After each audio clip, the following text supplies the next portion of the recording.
Esta entrevista com a doutora Francine Assunção, sobre os problemas causados pela hipertensão arterial, foi realizada pelo jornal Liste Mais Que TV, em parceria com a Focalize. Olá pessoal, eu sou a doutora Francine Assunção, sou médica cardiologista formada pela Universidade Federal do Triângulo Mineiro, onde eu também fiz 2 anos de clínica médica e posteriormente mais 2 anos de cardiologia na USP de Ribeirão Preto. É um imenso prazer estar conversando aqui com vocês nesse bate-papo sobre doenças importantes do coração e frequentes queixas, né, de pacientes aqui no meu consultório. O que é pressão alta? E é possível prevenir? Quais as principais causas da hipertensão? Bom, pressão alta é uma doença crônica não transmissível, caracterizada por níveis tensionais maiores ou iguais a 140/90 persistentes. Mas essa aferição deve ser feita segundo a técnica adequada, em 2 ocasiões diferentes, na ausência do antihipertensivo. E é possível sim preveni-la. Eu lembro a vocês que é uma doença multifatorial, né, que tem influências genéticas e epigenéticas que são imutáveis, mas existem algumas condições que são preveníveis. E aí a gente cita o sedentarismo como um motivo importante do paciente se tornar hipertenso. A gente sabe que o exercício físico oferece um impacto muito positivo no controle da pressão arterial. O ganho de peso, a obesidade também, a ansiedade, a depressão, a dificuldade no sono, né? Todos esses fatores interferem de forma muito importante na pressão arterial. Portanto, é uma doença prevenível, né? Desde que a gente tome esses cuidados, inclusive alimentares, que eu não citei, mas que também tem uma importante interferência no controle da pressão arterial. A gente sabe que o consumo exagerado do sal, né, na dieta oferece riscos para os pacientes.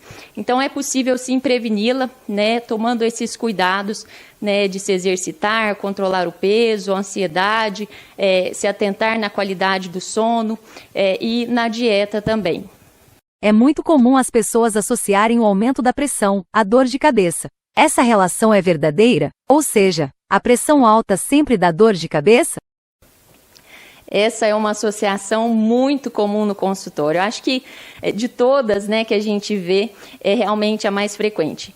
O paciente sempre chega no consultório, eu tenho certeza que você que está me ouvindo também já ouviu isso ou já imaginou que a associação entre dor de cabeça e pressão alta é verdadeira. Então o paciente chega sempre dizendo: doutora, eu sei quando a minha pressão está alta porque a minha cabeça dói, a nuca dói. Na verdade, o que a gente vê nesses casos é uma relação que a gente chama de causalidade reversa. O que quer dizer isso? Não é a pressão alta que dá a dor de cabeça. A verdade é que qualquer dor, eu falo isso no consultório, a dor de cabeça, a dor de barriga, dor no pé, qualquer estresse para o organismo eleva a pressão arterial de forma secundária. Não estou dizendo, por outro lado, que pressão alta não dá dor de cabeça de jeito nenhum. Níveis muito elevados de pressão podem realmente dar dor de cabeça, mas são casos de exceção, normalmente são pacientes mais graves e está associado com outros sintomas. Então, o paciente apresenta confusão mental, vômitos e uma série de outros sintomas. Na maioria, não há associação entre a dor de cabeça e a pressão alta. Qualquer situação de estresse pode realmente elevar a pressão arterial. Sendo assim, a falta de sintomas pode mascarar a doença e levar a complicações, e inclusive pode provocar AVC, infarto e até morte súbita. Esse é o risco, né? Muitos pacientes se descobrem hipertensos quando infartam, né? Ou quando tem um AVC. E, infelizmente, ainda aparece esse tipo de situação. Uma vez diagnosticada a hipertensão, o uso da medicação é obrigatória? Essa é uma excelente pergunta. Uma vez diagnosticado a hipertensão, uma vez tratado a hipertensão.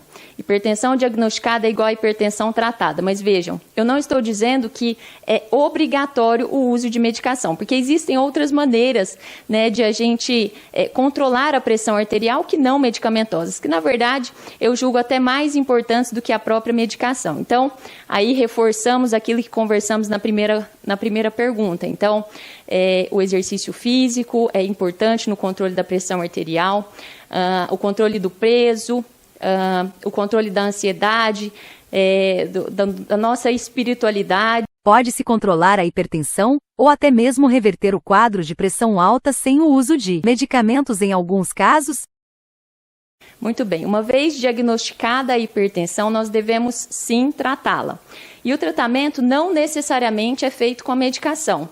Existem 3 tipos de hipertensos classificados conforme os níveis de pressão. Então, nós temos o hipertenso estágio 1, 2 e 3, né? E cada nível é classificado, é subclassificado conforme o risco cardiovascular. Então, hipertensos estágio 1, que é o estágio inicial, de baixo risco cardiovascular, a diretriz de cardiologia não obriga de cara iniciarmos medicação.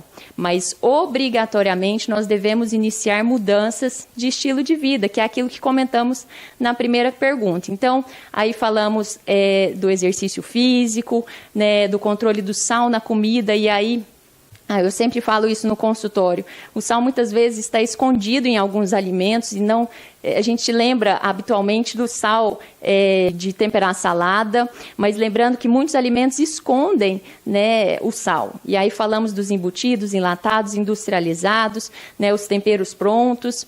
Um outro detalhe importante também é o controle do consumo do carboidrato também. Lembrar que o açúcar indiretamente interfere também no controle da pressão arterial, uma vez que ele aumenta o ganho calórico, né? Pode aumentar o ganho calórico do paciente, consequentemente o peso e indiretamente assim a pressão arterial. Outros hábitos fazem com que a hipertensão esteja presente por outros fatores. O cigarro também é um vilão nessa história? O tabagismo também sofre interferências importantes, né, nos pacientes hipertensos. Lembrar que faz parte da estratégia de controle da pressão arterial o abandono do tabagismo. E quanto à doença do diabetes, ela aumenta o risco do indivíduo ter hipertensão? Na verdade, o diabético não tem uma chance aumentada de ser hipertenso. São condições, assim, indiretas, como eu disse, assim, ele pode levar a ganho de peso, muito embora nem todo diabético seja obeso, tem pacientes diabéticos tipo 1 que são magros, e isso não leva ele a ter uma chance maior de se tornar hipertenso. Então, é uma condição, assim, diferente, que se relaciona, mas, assim, não de forma direta, sabe? É possível a pessoa deixar de ser hipertensa? Bom, na maioria dos casos, infelizmente, não é possível deixar de ser hipertenso. É possível, com certeza, controlar essa doença. Existe uma entidade específica de hipertensos, e aí eu estou falando de pacientes jovens, em torno de 30 anos, geralmente homens, que chegam no consultório com a pressão descontrolada às custas da pressão sistólica, que é a primeira pressão que a gente fala. Então, o paciente chega no consultório com a pressão de 15/7, 16/8, né, com esse primeiro valor mais alterado, geralmente são jovens, homens, e nesse subgrupo de pacientes a gente consegue um controle da pressão arterial com as modificações de estilo de vida, de que comentamos, sem o uso da medicação. Mas, infelizmente, a maioria dos pacientes que são hipertensos essenciais, né, que é mais de 90% da população, não vai deixar de ser hipertenso. Existe, na verdade, também um outro subgrupo de hipertensos, os chamados hipertensos secundários, quando existe uma condição, uma doença por trás da hipertensão. E uma vez tratada essa doença, essa outra condição que está descontrolando a pressão arterial, é possível que o paciente deixe de ser hipertenso, mas é a minoria também dos pacientes.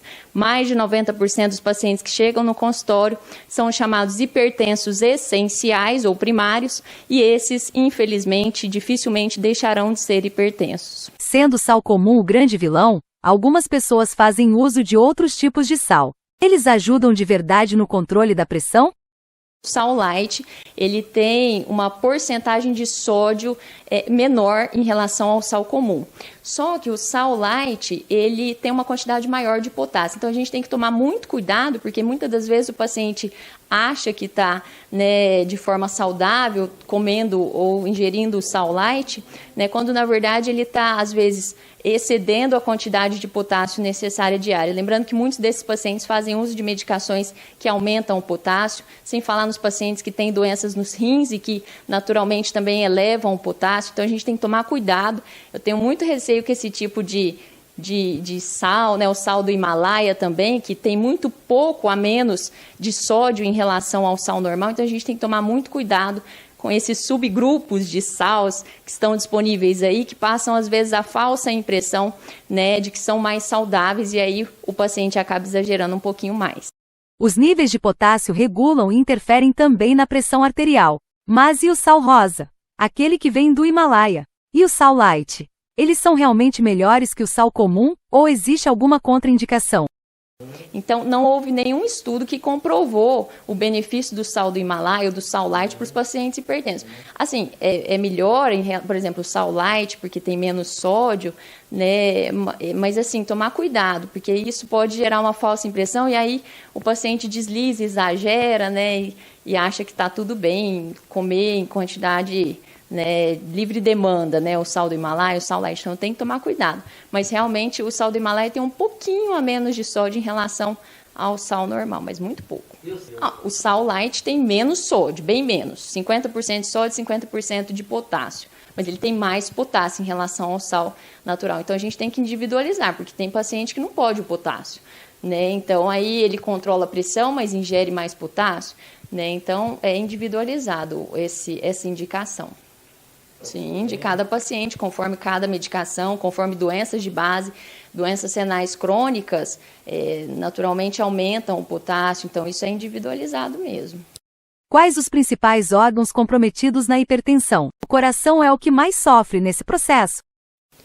Muito bem. A gente ouve muito falar do coração, né, nessa doença, na pressão alta, porque ele realmente é o foco principal, vamos dizer assim.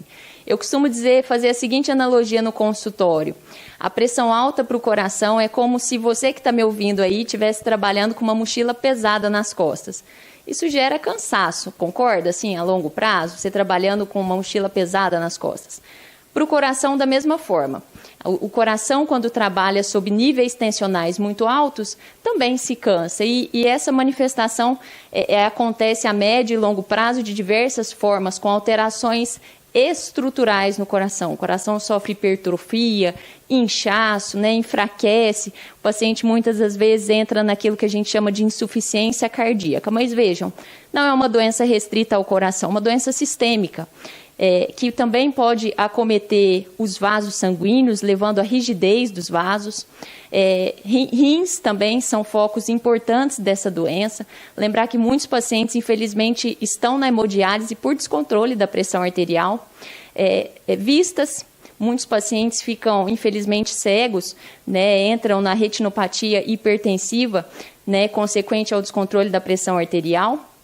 E lembrar, né, que é a principal causa de AVC, então o foco do sistema nervoso central também acontece. Então vejam, é uma doença realmente sistêmica, o foco principal ali é o coração, mas lembrar que existem lesões de órgão-alvos também envolvidas. O fígado não é um foco direto da pressão, a gente chama órgãos-alvo os focos diretos da hipertensão, que são rins, vasos sanguíneos, coração, vistas e cérebro. O rim pode sofrer uma interferência indireta com a disfunção cardíaca, com certeza, né, porque o fígado está muito interligado indiretamente com o coração, aos pulmões. Sim, de forma indireta também, né, uma vez o coração afetado, né, com enfraquecimento e redução na sua função, ele pode eventualmente também levar ao comprometimento dos pulmões. Muitos pacientes, né, em casos bem avançados já de insuficiência cardíaca, podem evoluir com edema agudo de pulmão secundário aí. É sim uma condição indireta que está associada com a hipertensão. A pressão alta interfere com a parte física do nosso cérebro. A parte emocional também afeta a pressão arterial. Porque a pressão alta, ela desajusta a nossa pressão intracraniana também. E esse desajuste no interior do vaso a médio e longo prazo pode gerar fragilidade dos vasos, né, formação de aneurismas, que consequentemente podem se romper, ou mesmo formação de placas dentro dos vasos, levando ao entupimento desses vasos, e aí o AVC isquêmico é uma das consequências de tudo isso. A ansiedade interfere de forma muito importante, na verdade, no processo de construção da nossa saúde, não só cardiovascular. Então, a ansiedade é sim um fator de risco para todas as doenças cardiovasculares, incluindo aí o AVC, o infarto, hipertensão e todas as outras. Qual a importância do exercício físico no controle da pressão alta? O exercício físico oferece impacto importantíssimo no controle da pressão arterial, uma vez que ele aumenta o gasto calórico, reduz o peso, né, tem o potencial de reduzir aí o peso, né, reduzir também o estresse, a ansiedade, a depressão, melhorar a qualidade do sono, todas essas condições que interferem diretamente no controle da pressão arterial. E o excesso de exercícios físicos podem ser prejudiciais, como no caso de pessoas que pegam pesado e querem alta performance. Existe alguma restrição? A constância é mais importante do que a intensidade, sempre foi. Então, assim, muito mais do que a intensidade, muitos se exercitam 1 hora por semana só, né, e fazem aquele exercício extenuante. Muito mais importante do que isso é o paciente que se mantém constante, por exemplo, que sejam 30 minutos por dia, de segunda a sexta, ou todos os dias da semana, né, mantém-se ativo.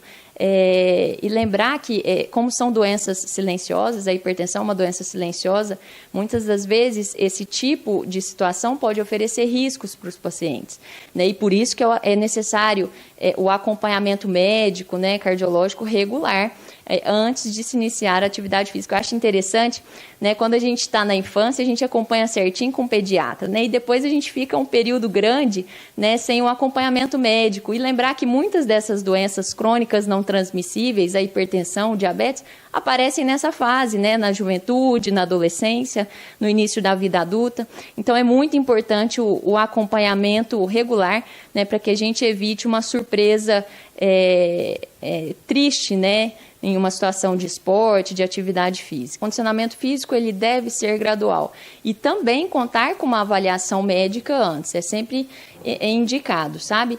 Principalmente aí que você comentou do profissional do esporte, os atletas, né, nessa época das Olimpíadas, é mais do que obrigatório. Então, todo aquele paciente que visa participar aí de algum esporte competitivo, né, ou se profissionalizar no esporte, deve obrigatoriamente passar por uma avaliação médica, preferencialmente cardiológica, e para os leigos, né, ou para os pacientes de uma forma geral, que não vão viver do esporte, mas que querem, né, fazer um exercício físico, idealmente é realmente passar antes pela avaliação médica, para que a gente deixe tudo sob controle e a atividade física se torne um meio seguro, né, para a construção da sua saúde.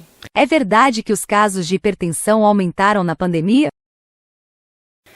Na verdade, não. O fato é que muitos pacientes passaram a ter um acompanhamento médico inicial com o Covid. Muitos de vocês, eu imagino que com a doença Covid, né, passaram por uma avaliação médica, onde foram feitos os exames complementares, o exame físico, e aí evidenciado o aumento da pressão arterial. Muitas pessoas que tiveram Covid e não apresentavam sintomas anteriormente relatam que passaram a sofrer de pressão alta. Existe alguma relação entre esse fato? Então, essa não é uma associação real. Eu tenho atendido muitos pacientes pós-Covid, referindo, né, descontrole da pressão arterial. O que a gente sabe é que, como é uma doença que também mexe muito com o emocional, né, e o emocional está diretamente relacionado com a pressão arterial, isso pode, né, ser um gatilho para que o paciente se torne hipertenso. Sem falar que muitos deles usam algumas medicações por determinados períodos, como o corticoide, que também pode interferir no controle da pressão arterial, no controle do açúcar no sangue, no diabetes, né? Então, pode ser transitório. Mas a verdade também é que muitos desses pacientes passaram por uma primeira avaliação médica quando infectados pelo Covid. Pode ser uma fase passageira? E essa associação de doenças tende a ser uma falsa impressão, então? Verdade, Otávio, assim, gera essa falsa impressão de que com a pandemia houve um aumento da pressão, da hipertensão, da prevalência da hipertensão. É uma doença extremamente prevalente, mas talvez ela tenha sido mais diagnosticada nesse período em que muitas das pessoas estão passando pelo acompanhamento médico, né, porque foram diagnosticadas com Covid, por exemplo. Além disso, muitos dos pacientes fazem uso temporário de algumas medicações que também interferem no controle da pressão arterial, sem falar, né, que é uma doença que interfere no psicológico, na nossa saúde mental, que também interfere no controle da pressão arterial. Né? Então, existem diversas interferências, né, que a gente pode dizer que resulta nessa falsa impressão do aumento da pressão arterial na pandemia. Essa relação ainda não foi confirmada. Qual a relação das doenças do coração com o frio? Muito bem. No frio, o que acontece? Existe um gasto energético maior do nosso organismo para que a temperatura corporal se mantenha em torno de 36 graus, o que significa dizer que algumas adaptações são necessárias para que isso aconteça. Então, ocorre o aumento na frequência cardíaca, na pressão arterial, né, e, consequentemente, né, no risco cardiovascular também. Lembrar que nessa época mais fria a gente transpira menos, porque também é uma época mais seca, o que ocasiona a retenção de líquido, né? Então, tudo isso interfere em algumas condições cardiológicas e aumenta, sim, o risco de algumas das doenças. Lembrar que a cada 10 graus de queda da temperatura, a gente aumenta em 7% o risco de infarto. Nessa época mais fria, a gente tem um aumento de 20% a 30% na incidência de AVC e infarto. Então, o acompanhamento deve ser reforçado, né, na época do inverno. Nesse período, existe um aumento na incidência de doenças respiratórias, né? E aí estamos falando também do Covid, mas também de outras doenças, né? As rinossinusites, gripes, resfriados. É um período em que a gente tende a ficar mais aglomerado em locais mais fechados, né? Então, por isso, o cuidado deve ser, sim, redobrado nessa época. Com o frio, o corpo fica mais lento e sofre mais do que quando está calor. Sendo assim, é necessário continuar a manter o mesmo ritmo de exercícios físicos? Nessa época de inverno, a gente tem uma tendência também a se exercitar menos, né? E é muito importante a gente manter-se ativo, né? Falamos disso ao longo dessa entrevista. É muito importante a gente se manter ativo durante todos os períodos do ano, inclusive no inverno. Mas reforçar, né, a importância da hidratação. É uma fase em que a gente bebe menos água. E no ato do exercício físico, lembrar do aquecimento, para que a gente evite mudanças bruscas na temperatura corporal.